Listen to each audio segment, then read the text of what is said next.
Bonjour et bienvenue dans cette nouvelle vidéo concernant le module de mur de soutènement sur la plateforme de formation.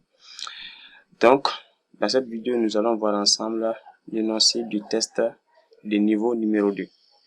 Donc, à titre de rappel, dans la vidéo précédente, nous avons vu un peu comment prédimensionner, bien sûr, un mur de soutènement. Donc, dans cette vidéo, nous allons voir ensemble l'énoncé du test numéro 2. Qui est bien sûr un cas pratique. Alors, on a comme énoncé en fait un mur de soutènement à côté duquel nous avons un R+5. Donc, soit une construction ou bien un immeuble si vous voulez en R+5 avec une surface de 150 mètres carrés situé à côté d'un mur de soutènement, sachant que la surface du bâtiment ou bien la surcharge du bâtiment ça fait 2700 tonnes. Ça, c'est y compris les charges permanentes, les poids propres, voilà, et tout ce qui va avec.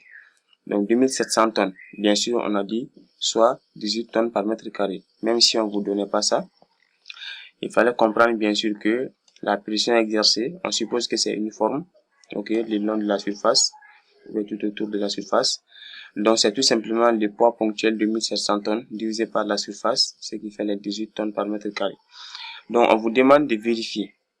Est-ce que ces bâtiments qui fait 2700 tonnes, soit 18 tonnes par mètre carré, la surcharge de ce bâtiment va-t-elle influencer notre mur de soutènement? On suppose que nous avons ici, par exemple, on suppose que ça c'est les bâtiments, ok? Nous avons notre mur de soutènement quelque part ici.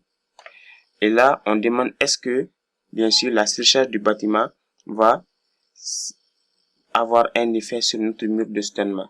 Si c'est le cas, bien sûr, il faudra qu'on prenne cela en compte dans les calculs. On va voir ça par la suite.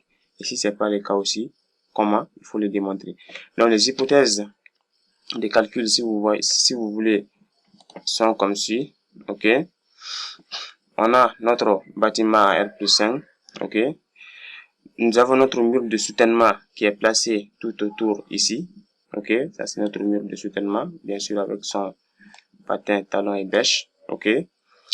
La distance qui sépare le coin le plus proche de notre immeuble au mur de soutènement, ça fait 7 mètres 20. Ok. Par exemple, là, à droite, on a une route. Ok.